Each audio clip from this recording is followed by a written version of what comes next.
Welcome everyone. My name's David and I'm from Karnage Karts, and today I got a little project going on where my snowblower here is not grabbing as much traction as it used to. So today we have to change out the friction disc.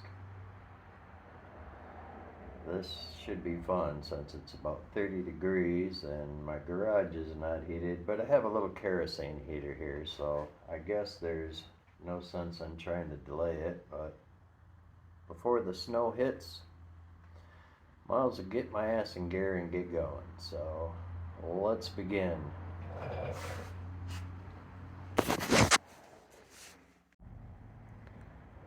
Well, first things first, I have a Craftsman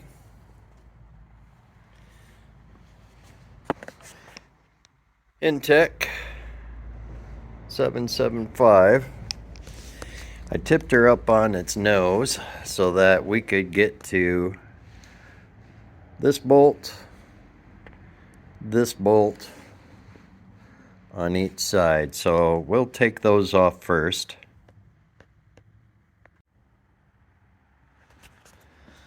Alright, now that the plate is off, we can see what's going on here.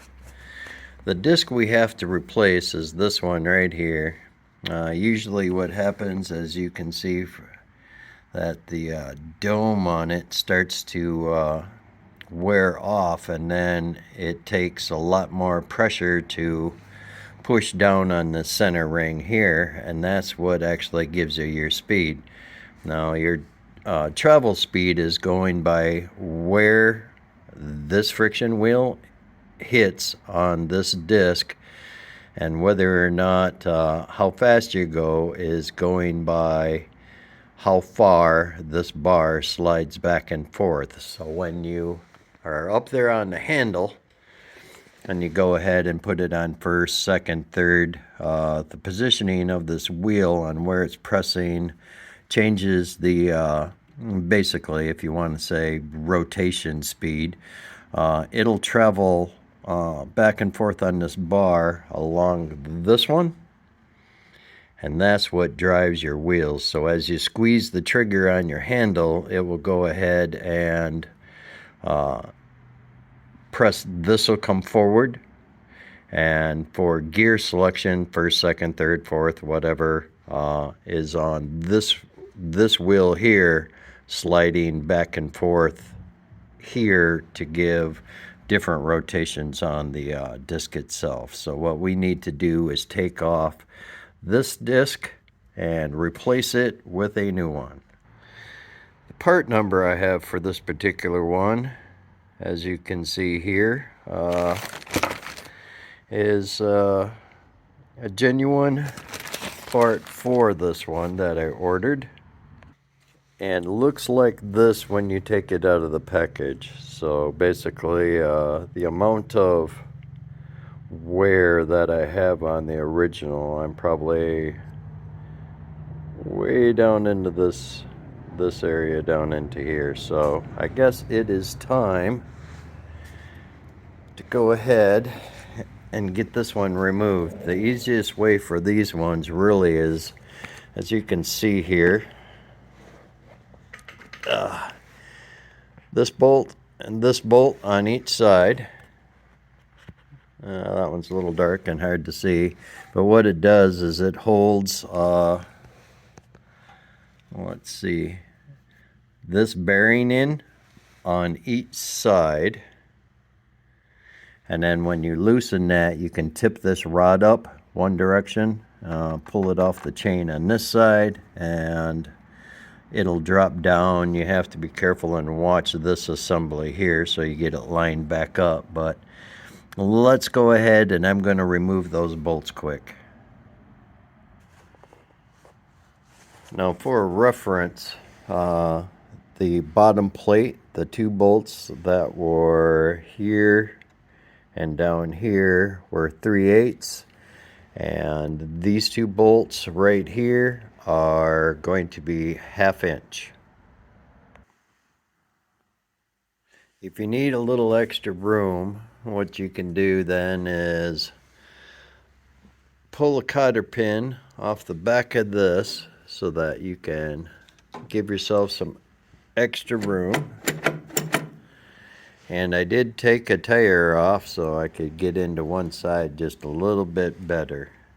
Then all you need to do is go ahead and cock this one in here a little bit, and you are going to be able to have enough play on here to turn this sideways. Once you have it pulled out of there sideways, you'll notice that there's 1, 2, 3, 7/16 bolts holding the friction disc onto the spindles, so then you'll just have to remove those. Alright, once you unbolt the old wheel, which was severely worn, and you re-bolt on the front one, slide your shaft back up in there. Be sure your chain is lined back up on that sprocket on the bottom and all the way around the top of this one. This one you didn't have to move, so that should be good to go. If you hold your wheel here and you can see everything is back on, then all you need to do is push your bearing bracket back up, line up one of your outside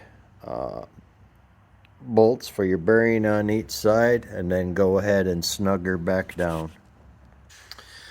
As a cautionary note, make sure this washer,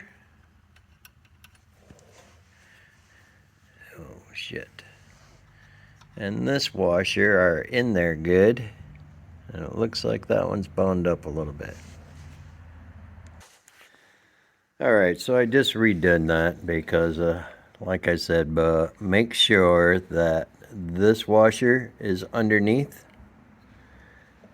and this washer down here is to the inside, or otherwise it can bind up, and I had part of it in, part of it out, so I took it, I loosened the 4 bolts on the bearings over here and pulled the unit forward a little bit, recentered that washer and put it back. I now have 4 bolts for the bearings right there and there. I can wipe her down. Then all you need to do, make sure that you put in